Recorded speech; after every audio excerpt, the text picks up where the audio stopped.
In the top lane, Stark. In the jungle, Yijin. In the mid lane, Warzone. 80 carries, Slay.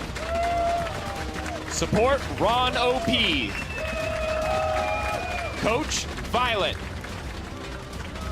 And their substitute top laner, Beyond.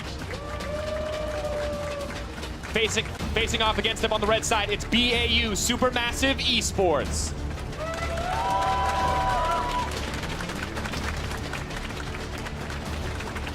Top laner, Fabulous. Jungle, Stomaged. Mid lane, GBM. 80 carries, Zeitnot. Support, Snowflower. Coach, Irian. Sub AD carry, Sika, Freeze. One last time for the players playing on stage today.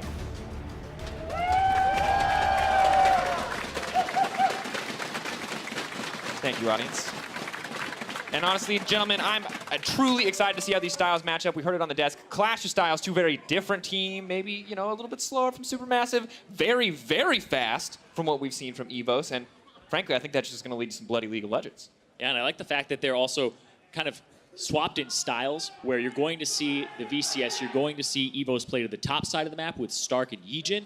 And on the opposite side, you're going to be seeing Zeitnot have a lot of the focus for Supermassive. And when we speak towards the play-in stage of MSI so far, it is mostly around the bottom side of the map. Mid, jungle, bottom lane, all going to be a focal point, and very rarely do teams here play around the top side of the map. The one time we saw it, the team lost, and that was Kaboom from Brazil. So this will be a stark contrast to actually consider here. Can they play around the top side, EVOS, or will they get completely exposed by just the style of play compared to the meta here? See if the shifting pays out for them, because Stark has been kind of the crux for all of this action. And additionally, despite the fact that bot side was always the focus, we saw so many explosive games from top laners. Yes, junglers weren't there, but there were solo kills left and right as top laners went toe-to-toe. Fabulous, more often than not, the guy killing people in that top lane. Yeah, and it was interesting because Fabulous had kind of had a split where it was 2/3 playing tanks, 1/3 playing carries. Here, he's played 3 GP games, 2 Shen games, and then that one Ezreal game that I'm kind of not counting on the record because it was the one where they were just having a lot of fun. But both of the champions that he picked, the GP and Shen, influence the bottom lane from the top lane. Yeah, that's the consistency here. It's still tanks, it's still carries. They all have a global influence. And even something from GBM is that he likes to play the Twisted Fate even here and there, does also roam around the map. And something about GBM here, I was kind of having a hunch that he plays a little bit more for the team than other mid laners we've seen, and the stats back it up. He only spends 55.5% of his time in the mid lane in early game, and that's the lowest out of all mid laners in play-in. So he's roaming to both side lanes more than anybody else we've seen so far. And we'll see where he puts that support today, as stakes are high for both of these teams. Win and in, you lose out, and you are done here at your MSI run as we end in game 1. EVOS Esports on the blue side, BAUSuperMassive on the red. Interestingly enough, Karma Rakan banned out by EVOS, noticing the tournament meta thus far, and the Kazakhs and Kaisa follow. Yeah. Kazakh makes a lot of sense because there were 26 bans against Yijin's Kazakhs, and he's 5-0 on it, so this was the most banned champion against EVOS. Yeah, alongside the Camille's the other big champion that you have to be removing from EVOS. So Kazakhs, Camille, the two expected. Kaiser because they're on the red side. Rakan being banned is a very good decision away from Snowflower, indicates they don't want to pick it first, but Thresh is still that other support. That's the big one. Banned in every game against Snowflower. We know he's an incredible playmaker, but we know that from the TCL, not from this stage. This man has not gotten a chance to play that champion, but maybe today is the first day as the Rise is banned out, and that Camille that you mentioned, Rusty, is up and available if Stark wants to go for it. Makes you wonder if they will go towards it as a first pick. It's usually not going to be seen immediately. It's no longer flexed like it used to be at the start of the split. You can see already they veered away from going for their jungler, their top laner rather, super early in place of getting priority on that trundle. Yeah, I think that a lot has to do with the fact that these top laners, they have a lot of counter picks, but GP jumps out to me as one that you can play blind and focus the bottom side of the map, go away from the GP lane, play safe, and then you're going to have a good time. For now, however, not going to see the top laners locked in. BAUSuperMassive taking their time on the first rotation. Caitlyn going to be picked up. Morgana, another support we've seen contested in the pick ban phase that is still available, but EVOS locking in the Trundle does answer a lot of the questions that we had coming into this matchup, gentlemen, because in their finals, it was something that we saw pretty much ignored by them in the pick ban phase. Yeah, I thought Morgana was actually a really good champion to pick up, but they were playing on 8-5. A lot of teams hadn't really figured out the Kate Morgana. And there we go, the GP, 3 times. This will be the 4th time for Fat Fabulous in the top lane. And I think to bring it back to that Morgana as well, this will be one of the new times that you'll see Morgana once again, denied perhaps away from the Caitlyn Morgana composition. But when you talk towards the Gangplank, you know that you can't give this over to Fab. That's the name of the game here for the most part. Gentlemen, we could not have asked for a better topside matchup. Stark, a legendary Camille player, and we've already seen what Fab Fabulous can do in this tournament on the Gangplank. Bot side may still be the focus, we're going to find out, but top lane is now set to be explosive, and EVOS rounding out their first pick phase with the Azir as well. You're probably looking towards a support here as the last pick in third, depending on if they want to match their junglers, or they're just going to go for mid. They saw the Azir. They're comfortable picking that role. And we're seeing a lot come out here that's good for both teams. GBM back on the Vladimir. He loved the flanks with this. Remember, they played a Vladimir Gangplank composition earlier in the tournament that was all about dealing damage. Screw having tankiness, especially up against a Trundle. They go full out in the damage department here. And we are talking about the damage department for the VCS now, the Camille. 8-1 for Stark, and it's the 2nd most banned champion against them with 16 bans behind the Kha'Zix. Yeah, so when you look at the lanes that they pick for themselves now, I would say that most of them have got priority champions for their own respective team. They're both picking for their own respective styles as well, and only now in the 2nd ban phase are denial bans starting to come across as a reactionary pick to what a composition starts to become. And I think Morgana and Shen, first examples of that. Shen absolutely taking away something you don't want to give her to Ron OP. We've seen him be very good individually and helps to contribute to the top side play style. The Thresh from Snowflower finally getting banned away, and additionally the Morgana that we mentioned earlier when the Caitlyn locked in, not going to get a chance to go into that 2nd pick phase. Man, I'm just looking down these players' play rates, and right now, EVOS are definitely feeling good. The Azir is the most played champion for Warzone, 9-2. He has 11 plays on it. His next highest is 5 plays, so he's definitely been favoring that Azir. The Camille for Stark, we are looking at a composition for EVOS that is right in their wheelhouse, but Supermassive, same story. And this is interesting, the Tahm Kench now locked in here. Everyone was saying with the nerfs, it's not going to be as powerful, priority would fall down. Braum remained pretty high priority in the tournament, but Tahm Kench, not a pick we've seen as much on 8-8. I thought it would be a Braum instead, but and even here, I would think it would be a Braum with the Ezreal. And what's interesting here is that Taric has been locked in by EVOS. It's a champion that they do play in the support role. It's great into Vladimir and Gangplank with consistent damage output where you can continue to 5v5. But the Tahm Kench locked in here, to me, they know it's going to be a Taric. They know it's going to be like that pick, and the Braum doesn't actually do well into the Taric. I'm going to have to cut you off because that is a Kindred being locked in. Let's go. The first one on 8-8. Yes, Cyrene, let's go. This is a champion that I've been wanting to see for so long. The thing I love about this is EVOS drafted somebody who's going to make the team immune. Taric's going to have the ultimate come down. Kindred will do the same thing and say, all right, we're just going to have these long skirmishes. The team fights are going to be popping off in this game. I want to see it. I want to see how it's going to unfold, but we're rounding out the pick and ban. We're starting to see where every champion is going. So what do we actually expect from these compositions? What are both teams trying to do? Is it the bot side focus as predicted, or are both these guys going to mix it up? I think that the VCS will focus the top side of the map with the Camille, but I think that Supermassive are going to focus the bottom side of the map here pretty heavily. Yeah, what's curious though with the whole composition that's finished now by Supermassive is there's really no crowd control to be seen. They've got a lot of damage, they've got a lot of consistent damage, burst damage, you name it, they have it. They can survive for a long time. But they don't have anything to start fights off by going forwards and using that crowd control. A lot of it is about the flank plays, and that's where I think GBM is the person to look towards. Exactly. Watch the GP ultimates, watch the flank positioning from GBM approaching the fights. That's how Supermassive will start them off. And EVOS, they want to get down and dirty. Stark will be the one jumping in, and then you'll have the Taric to follow. And we've been waiting to see this Camille from Stark for a while. It's been banned away so much. Hasn't gotten the chance to play it in so long. Gets it in his first game. That's got to feel good. You want to talk about getting champions in your first game. Stark's Camille, we talked about it 8-1. Warzone's Azir, his most played this split. Slay's Ezreal, his most played this split with 13 games. Ron OP's Taric, 9-0, his most played. This is comfort across the board for the VCS. Absolutely is. Here we go, folks. First game, best of 5. EVOS Esports versus BAUSuperMassive at MSI 2018. Winner, second spot in that group stage. Loser will go home empty-handed. And gentlemen, as we get in, there's a lot to track with the junglers. And Kindred, Zyrene, you are our resident jungle expert here on this desk. I got to ask, what do we actually expect from this champion in the early game? I expect him to go for a lot of those marks in the jungle. You take Celerity Water Walking so you can contest them.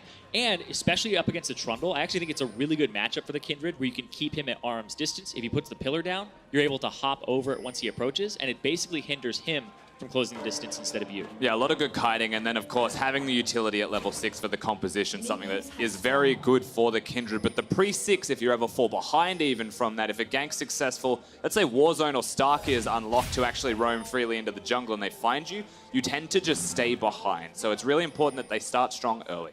And I think also when we look at it, you're going up against Yijin here. This is in general a jungler you probably don't want to fall behind against. He will take everything from you, so pretty risky already off the bat in terms of pick ban. However, interestingly from the Trundle, not an itemization choice we're used to seeing, but does go with the Rejuve bead to start it off. He goes Rejuve bead, no leash on top side, as he's trying to just harass on the bottom side of the jungle here and get some Klepto stacks for Slay. He already got a little bit of gold earlier from a Q, but yeah, I feel like what this means for Yijin is he's going to go Tiamat. Yep.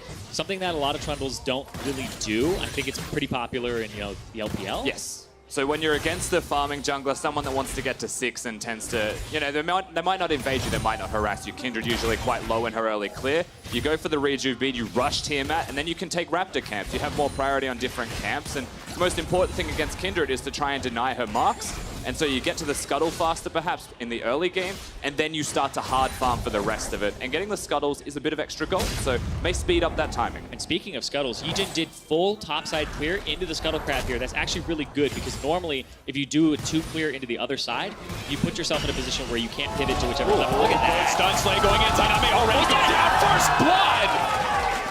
That is the explosiveness we expected from the VCS team, but not this quickly in the game. They hit the double stun there, and they hit level 2 first. So yeah, they all in, and Slay, he doesn't get the kill, but he's the one who puts a lot of the effort in here. Ron OP, this right there. Yeah. Whoa. You want to have the Tahm Kench not be with them, and even level 2 there. Level 1, he can't eat the Caitlyn. He can't stop the damage. Beautiful use of that level 2 spike on the bot lane. And if you don't know EVOS, now you do. If you don't know the Vietnamese region, now you do. They're aggressive. They will go forwards. The pure confidence that is there. They constantly fight in that region. They are insanely aggressive. And that's what you see. The CKPM, this is nuts. Almost one person dies a minute, people. Yeah. That is the standard for their league, and they're even lower than the standard. This is a non-bloody Vietnamese team. Yeah, CKM is combined kills per minute. That's basically how bloody the game is, how many kills and deaths there are. Vietnam, as a region, just has a lot. We saw there, it was 0.82 for the average of the region. EVOS, even though they're one of the highest in the entire tournament in CKPM, in their region, they're second to last. The region is really bloody. Oh, well, it looks like Supermassive made trying to fight back. The trap is there. They're coming through, looking for the third stack on the Kindred. Another kill return. Double TPs now coming in. Triple TPs, but it's going to be canceled. Fabulous is there. Stark, one stack, is going to get knocked back by the pillar. Nice play by Yijin to save, but is it going to be enough? Auto attacks come through. Supermassive definitely coming out on top in the play. Yeah, really good pick onto Ron OP there, knowing he had no flash from the early aggression. They continue under the turret here as well. They're trying to keep this bottom lane down as the minion wave starts to crash. May even be able to deny a cannon here with the pressure. That's a really good counter engage from Supermassive, acknowledging what happened before. And this is the bot side focus we were talking about earlier. Once again, earlier than we may have expected, but everybody willing to burn those TPs just to show up for the fight. And this makes it so that once you get those summoner spells, the GP ultimate's even more effective. They didn't get much, though, out of EVOS. They were expecting to get a little bit more there from Supermassive side, to get some flashes maybe from Slay or even from Yijin, so that it would be something that's more effective the next time. And this is the kind of all-in play style we're just going to continue to see from the VCS. And the question was, of course, if they go fast enough, is Supermassive actually going to be able to come up or keep up in this matchup? And they are able to match on that bottom lane play for now, but I think they're going to have to keep this tempo going if they want to stay going toe-to-toe with EVS. And you want to talk about tempo, so look at the EVS jungler, Yijin. He's just been hanging out, getting the Tiamat first item before anything else. He just rushes the Tiamat after he got a longsword. So no jungle item just yet. He's focusing on clearing, potentially counter jungling, and that increases Trundle's clear speed, so he's going to be in a good position to be aggressive. And of course, knowing EVOS and how they like to play, that's not going to be the safest decision. They've got the Azir for the mid lane as well, who doesn't have absolute control in mid, tends to ramp up in strength.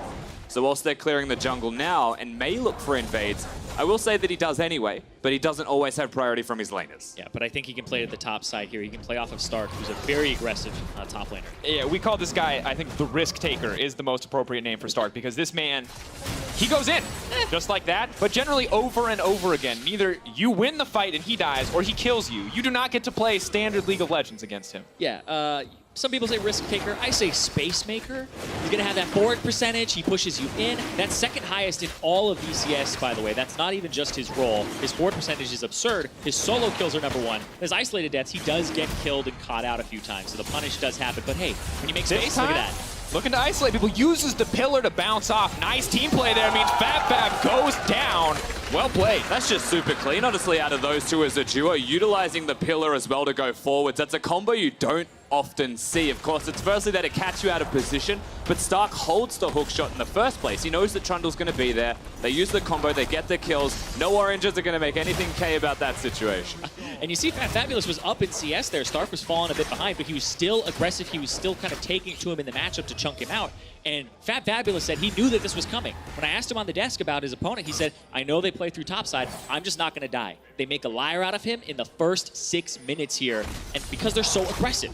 And that's the thing. We've seen how good they can play around the top side. And they're going to open up this top side 7 minutes in.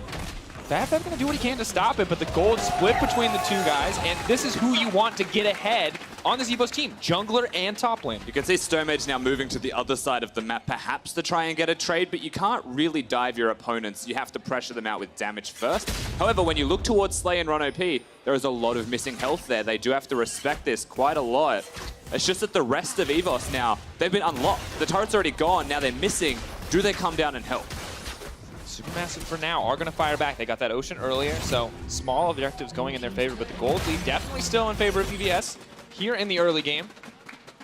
Now as we continue, I want to check in on the rest of the lanes. GBM, this is a guy we expected to kind of put pressure all around the map. He talked about it already when he walked around the Vladimir, but it does feel like he has been pretty locked into that mid lane so far. And it's been a weird kind of selection here. He has the Ignite. I expect him to go for Shurelya's and potentially the Proto Belt on top of it. So he doesn't have Summoner Spellbook either, which is very common for Vladimir's to get TP or Ghost, but he's just being very aggressive and kind of playing for the lane phase here, but it hasn't amounted to much just yet. Taking the Airy and the Ignite, he hasn't been able to get anything done against Warzone, who's actually up in CS. And, you know, we kind of expect GBM to be this big playmaker for the team. We've heard from every player how big of an influence the two Korean imports on how this team likes to play the game. And Snowflower and GBM both haven't really been freed up. Both haven't really been that active on the map quite yet, although this swap to topside may change that. Yeah, this is what you expect, of course. A Caitlyn getting ahead, the siege style of play that they used through the early to mid game.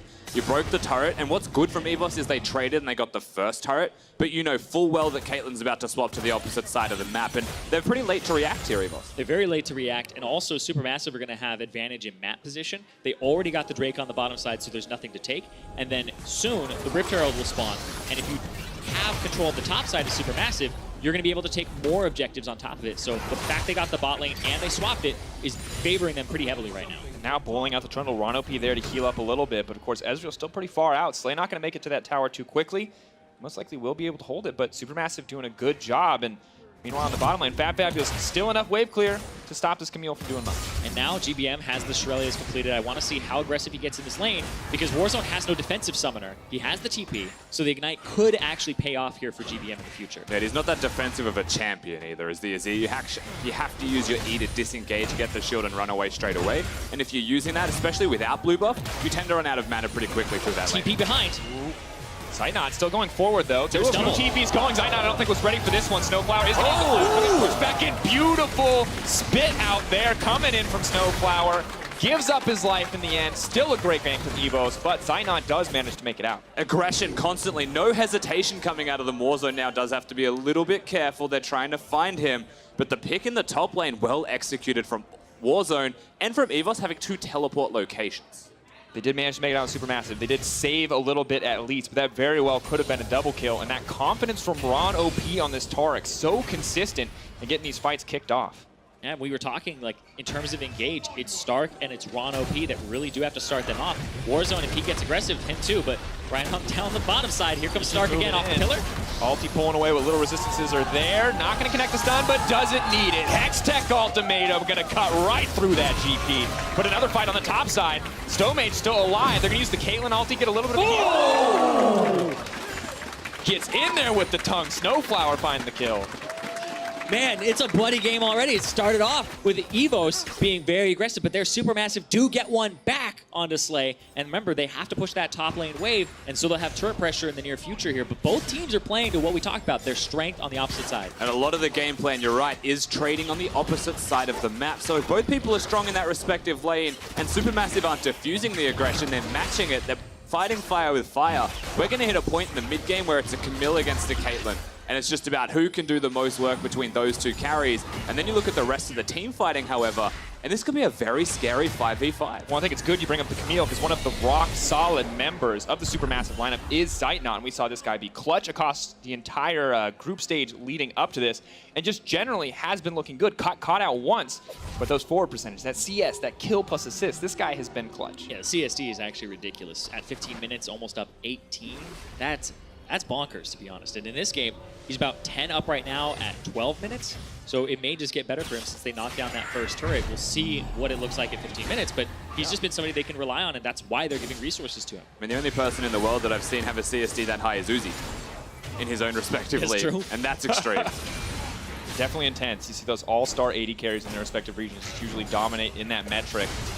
Of course, dominating here on the group stage, impressive as well. But we look back at this one more time and just yet another well-executed play from EVOS. Yep, love the hook shot off of the Trundle pillar there, the combo, something that I don't think people have really experimented or experienced in a long time. But they're able to just pick him up, and you saw there, Fabulous kind of knew he was dead to rights. Flash forward. Slay gonna burn the flash as well. Good damage traded back though. Slay very patient. Rono P comes in with the ult. This will buy a bit of time. Kindred locked up, does throw down an ulti of her own. Buying a bit of space here as Snowflower now moves in. Just a replay. Yep. I missed the replay. I didn't know how to let you down gently, Dracos. It was a replay, don't you worry. Well, that's the part of the play that we missed, so I thought I would play-by-play cast over it. You gotta understand, Rusty, if I see someone killing someone on stage, you have to do that every time or I'll just start going. No worries, I'll let you know early. Mountain Drake, though, of course, next up for Supermassive, they've already gotten the Ocean, so it seems like in terms of objective control, outside of that first tower, Supermassive's still very much in control. Yeah, they've been able to swap the map and get pressure in their lanes whenever they have found an objective that's up, because they even have the Rift Herald, they have the two other neutral objectives, and they've been actually really in control of the map. Whereas when I look at EVOS, even in their regular season, their Drake control was incredibly low despite being a dominant team. It was 55% Drake control. When you're a #1 team, and you still coin toss on Drakes, that's actually insane. It feels like EVOS don't favor Drakes at all, and they go more towards just lanes and skirmishes. We're hitting the extreme point in this game where the constant pressure to the lanes of strength is continuing right now. Trundle hovering bottom lane, looking for an opportunity. Perhaps they may look towards the turret, because again, on the opposite side, you sit in the 2v2, you have a great time by, oh my god. GPM with the all-in. Ignite's ticking, ult's going. Not going to burn down in the end, but it will force Warzone out of lane. Doesn't force his flash, though. And down on the bottom side, another kill. Flash out, but there's the Hextech ultimatum. Wants to buy a little bit more time. Does manage to hit the barrel. Reset there on the passive. They're taking so much damage in exchange. Is he going to get one back on Yijin? No. Great tower dive execution. And that's another turret there. They're going to be able to trade them back, but they're actually losing 2. Yeah, this is where Supermassive come up clutch. They go to mid lane as well. They were already winning the 2v2. You have the Herald, you push out mid lane, get Warzone out of that lane. You know this is going to happen bottom. In fact, they're still pushing bot lane, but who's going to hold mid? Tom Kench ulti there and immediately canceled, but it does force out the Taric ulti from Rono P. Not 100% sure who is on the way. Caitlyn going to settle for the blue buff, but EVS just getting yet another tower here on the bottom side, extending the play. That relentless aggression through the top side of the map right now. Stark 2, 0, and 2. 4 out of 5 kills have happened near him, and they're basically just picking on Fabulous, who they had talked about on the desk, had a very good group stage, or I guess play-in stage so far. And that comfort pick was Gangplank for him. This was the pick that he looked so good on. So in terms of a confidence play for game 1, to get your own comfort pick, hold that thought. Kendrick starts to chase down here a little bit. Tactical sweep for the slow does mean Stark will make it out. But the confident pick, the Camille versus the GP. If Fabulous isn't winning here, he's got to start wondering, what matchup do I win up against this guy? I don't think there is a matchup. I think it's the jungler just being there constantly. It's going to be very frustrating. There's a chance that in future your Gangplank becomes a Shen. Are you saying top is jungle difference? Bot lane, there's the Vladimir in the middle of everything. Is going to duck out. Ezreal inside Snowflower, but just gets cut down in the end. Yes, not ready for that play on top side. And great use of the Tom Kench ulti from Snowflower. That's what you have to watch out for. There's multiple globals here on the side of Supermassive. Sure, there's 2 TPs on the side of EVOS, but you have the GP ultimate, you have the Tom Kench ultimate. There's a lot of rotations that can come through here for Supermassive very quickly, and we know them as a macro mid-game team. Yeah, now as we check in the mid-game, we can see the gold just about dead even. 600 gold, not the biggest difference. Double Drakes definitely in favor of Supermassive. Ooh, and I just love this purchase that came out here. The Spellbinder for GBM. So I thought it was going to be a Proto Belt, but he goes for more AP, a lot of movement speed on this, and once he stacks it up, it just gives him even more of both of those stats for a short burst when he engages. And I feel like that's because he has the area as well, right? Doesn't have the spellbooks, not going to switch to the Ghost. We get to watch what happens in the top lane, which is basically just an annihilation of Slay's health bar extremely quick here. It casts one, but there's not really a whole lot to say. Yeah. Free play. It smacked around a little bit. Yeah, got the stacks and then he was good to go, but still, the itemization here I'm seeing from both GBM and we're seeing it from Stomage.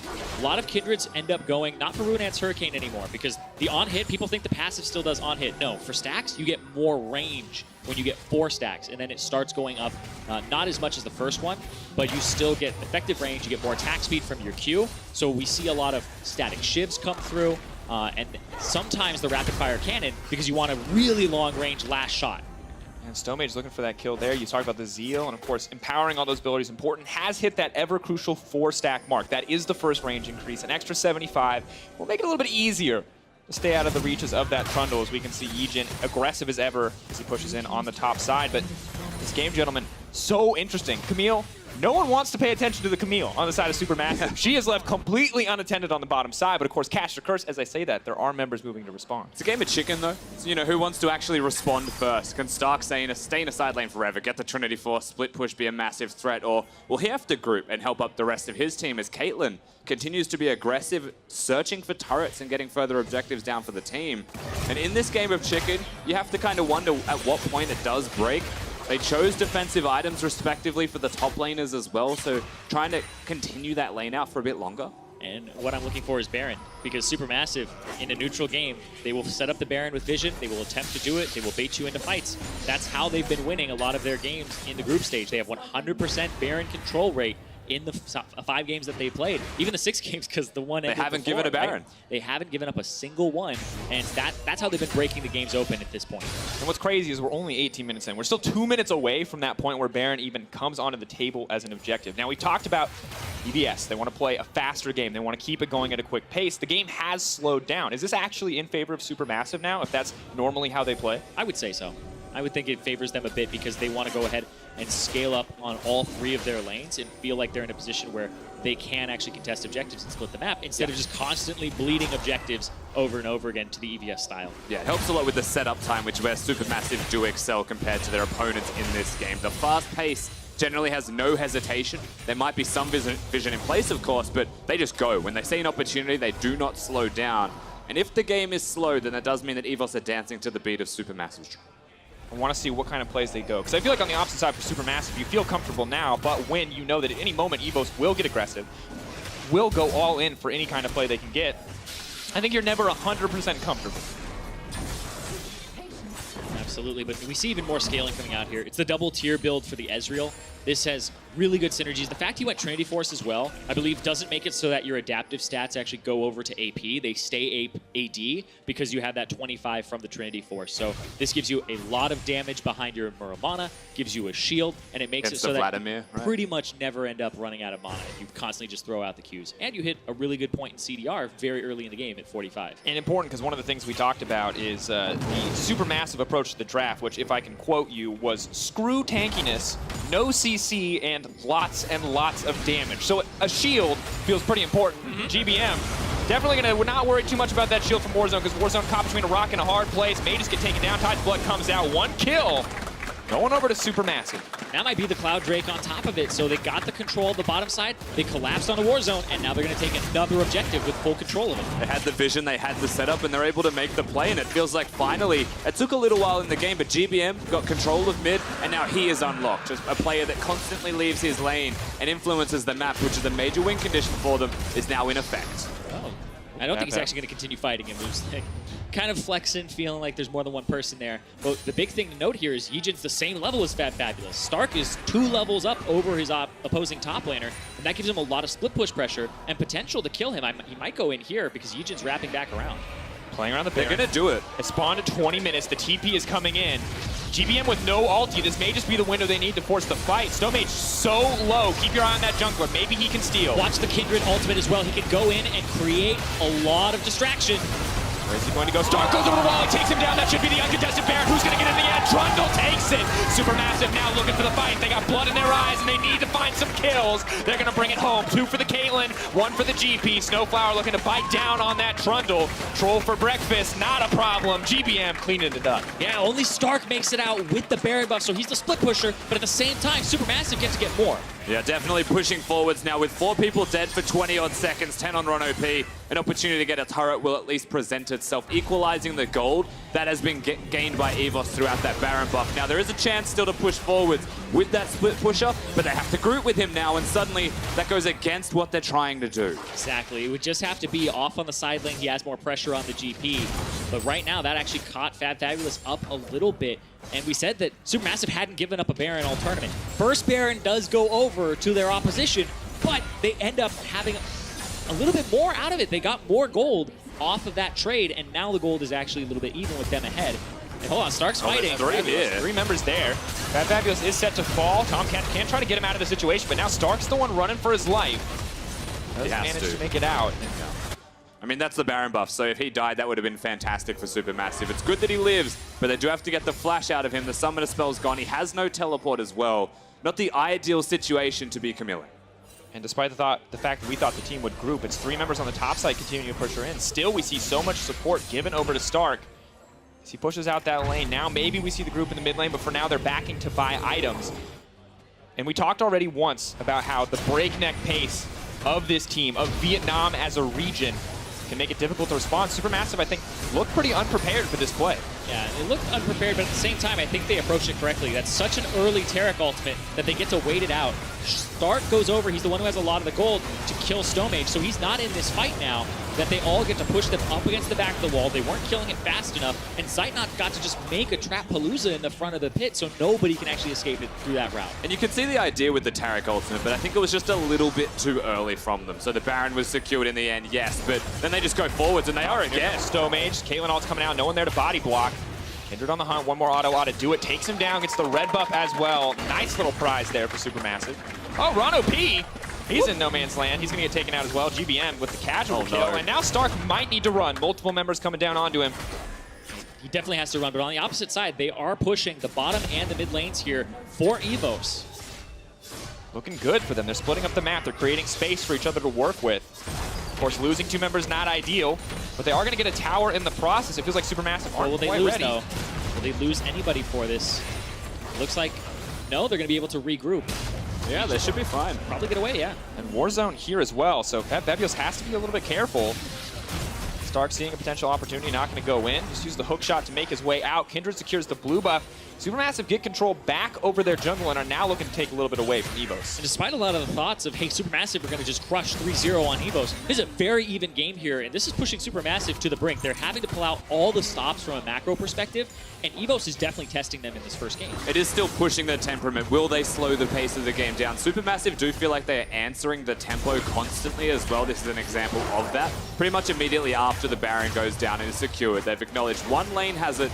He's going to be the focal point. Let's get to him before they do, before they can group and set up vision. And even during this play, it doesn't look like EVOS are going to set anything up. They're not going to slow down. They're just going to do it. So you can make those plays. And I think Tom Kench is a brilliant pick right now. Yeah, it definitely helps them with a second global on the opposite side of the map to kind of answer plays.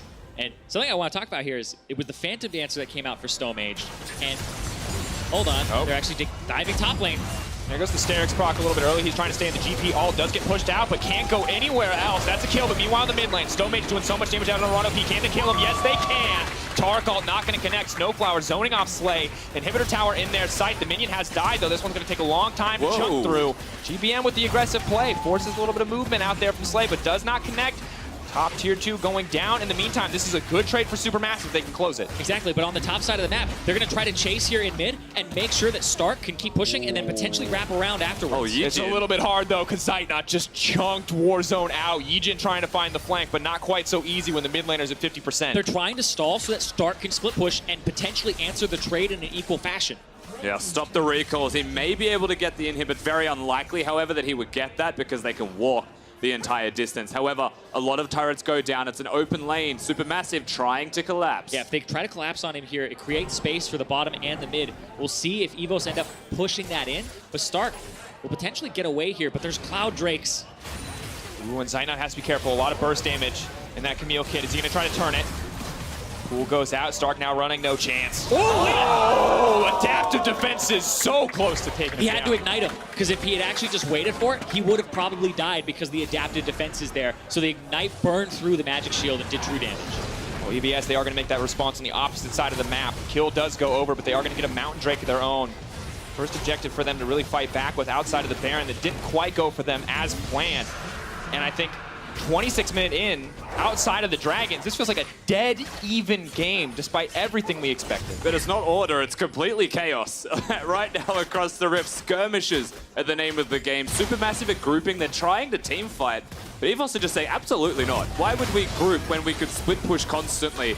And that's their win condition currently. At a certain point, they have to group up, but they're trying their hardest to win without it. And this is one of those win conditions where it could be the way you lose the game as well. If you are having somebody split push, you're at a numbers disadvantage and a hard engage. And Supermassive have been forcing that with GBM, Snowflower, and even just the GP ultimate from Fab Fabulous. So it could be the undoing of EVOS, but it is kind of their shred of hope in this game to close it out via Stark. And also, EVOS have to be careful because GBM 503. This Vladimir is so strong. 3.5 items completed along with the boots. Warzone might be feeling a little bit more hesitant about talking trash about who's Diamond 2 in Korea now because GBM has been everywhere in this game, punishing EVOS. I think that Vladimir is a pick that you really have to watch out for. He goes for 2 penetration items, a lot of movement speed. Then he got the Void Staff on top of it, so he actually just obliterates team fights right now, whether you're squishy or tanky. Yeah, maximizing his damage output for the 5v5 for sure. Even assassinating people, you can see him flashing over the walls just to zone them away. If they think about stepping up, they'll die. Very confident play coming out of the mid laner of Supermassive, but at the same time, he's got the team working around him. And you can be confident when you have the Kindred there to keep you alive, even if something goes wrong. And something that he has to watch out for is the Executioner's calling on Slay. He went for the double tier into the Executioner's calling. So if there is a team fight and he can tag GBM, GBM's going to have to worry a little bit about how much health he's getting back in these fights.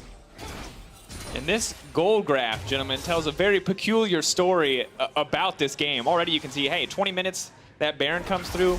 A little bit of a back and forth. That big spike is the Baron. Supermassive going to look for a big spike of their own. But it's basically been within 1.5k the entire game, back and forth. So once again, the Baron on the table, it's what you have to watch out for. You also have to watch out for the split push, though. Jank focus on the bottom side. Stark, though, has to be careful. Fab Fabulous still does a lot of damage here. Starting to see the matchup shift in the favor of Fab Fabulous despite all of the aggression in favor of Stark early game. Yeah, it looks like he went underneath the turret and took a decent amount of damage there, and that definitely, puts a damper on the Camille. But I want to see what Stark does now. He has the Ravenous Hydra. That means you can full clear the enemy jungle and actually heal up from it. So if he goes for waves, if he goes for the enemy blue buff, he's just denying some resources. They're picking out on bottom side. They want to get the TP. A little bit of vision here, though. They do know that this is going down. True Shot Barrage is going to confirm any suspicions. So I'm not throwing in a little bit of poke. Have to be careful around that trap. A lot of damage could come through. That's a lot of damage. Yeah. That's that double tier build you're seeing. Just the poke is immense. And most of that is because the Murana gives you more damage based on... Wait, hold on. Fabulous. Goodbye. They wanted to make a play around the Baron. They're going to have to sacrifice that bottom side. And now things start to get really spicy for Supermassive. They had control in the river. They were looking at the Baron as their point to trade where they had strengths. And now they're on the back foot. It means that EVOS can step up. They are right now. Yeah, and that's Stark. Level 17, 30 seconds on Fab Fabulous. They're starting up the Baron. The TP is available. But even if it's a bait, Stark will still have pressure. So what is it? GBM goes over the wall. Uses the ult. Stonemage's trying to buy a bit of time. Rono P has left the pin. Kindred can't smite it away. The Baron is going to heal up. They're going to try and take him down, but it's Trundle left on his left. The Seer getting it in the end. Oh, dancing with death there in the pit. GBM trying to get something, but he can't get anything back. EVS coming out on top. Zeitnot may be enough. Here comes the Crimson Rush. Oh, GBM's going to get a lot of healing. They are still making it out. Supermassive have not lost everything, but that is still disastrous. But you see, the split push has been happening from Stark the whole time, and now he's going to have to get out. Has to run. Hookshot wall died. There's the tactical sweep. Wants to heal up a bit, but the top laner now set to fall as well. Adaptive defenses buys a bit of time. Snowflower says nope. Eats him up and takes him down. And completely denies him. Most of the Baron buff's now completely gone. EVOS make a great play looking for the Baron. They want to focus 2 different places on the map at the exact same time. But Supermassive do stand defiant. They get the response in, and they make sure that nothing in this game is for free. Man, Zeitnot did so much in that fight. He basically was the one who killed Slay, and I think he even had to go through the Seraph's Embrace shield during that fight, and he just crit him.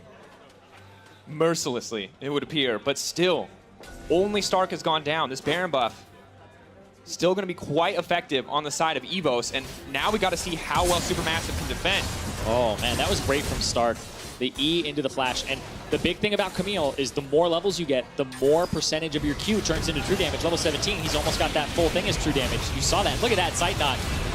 He just obliterates him on the side, gets away after having been exhausted, and he dodges the tear. There's a bit of a trust fall, however, from the AD carry of EVOS here against Zeitnot. You can see they get into the Baron. No smites available. Junglers were just going at it, trying to fight each other. In the end, GBM does get focused quite heavily, but they have to run away because the teleport also even coming and getting cancelled is a big part of why they die in the top. I believe courtesy of Snowflower there in the base.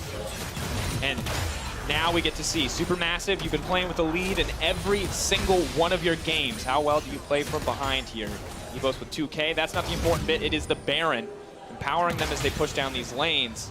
Can they keep the tempo up? Supermassive, can they respond as we get further in the game? Yeah. Remember, the Baron #1 was only on to Stark. This time around, 3 people have it. They're team play members as well. So while Stark doesn't have it in the side lane, the group, trio in this case, actually does. And they're 1-3-1ing with their double teleport. And this is kind of something they had set up for from the start. And GBM, he's going to have to answer Warzone here. Has he seen him? He has now. Trying to go in, actually wants to fight. Warzone does a lot of damage. GBM trying to buy a bit of time. There comes Caitlyn going. Ooh, beautiful team play to bring it in. Warzone saw a 1v1, but now there's one on the top as well. Snowmage still healing up. Stark going to get taken down. Members being picked off left and right. There's both the split pushers. You have to be able to cover them with vision and collapse at the right times, and that's exactly what Supermassive are doing.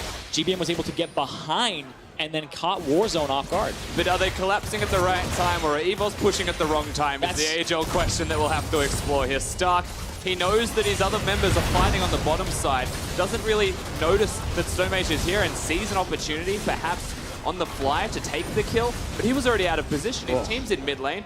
His mid lane is dead in bottom. Yeah, What's he doing? I think he's just trying to create space. Hey, he definitely made some space. Sadly, it was just for Warzone to fall as well on the bottom side. Team not able to get anything back, may not even be able to hold on to this inhibitor. Zite not playing without any kind of fear, despite the struggles they found so far. But Slay reminding him why he might want to be a little bit cautious. And Snowflower could be in trouble. Do they actually turn to take this fight, or is he just going to be the sacrificial catfish? Where's that TP? Oh, TP from down. Fat Fabulous. Warzone coming into the mid lane. Oh, Another. Another one. Fabulous. This is not what you want to deal with. The movement speed is there. Warzone trying to throw down a bit of damage. The rest of the team just retreating. They're willing to sacrifice Fat Fabulous as well. Here comes the E from Stark. Derek, this is not what you can afford to miss. There you go. Tactical sweep.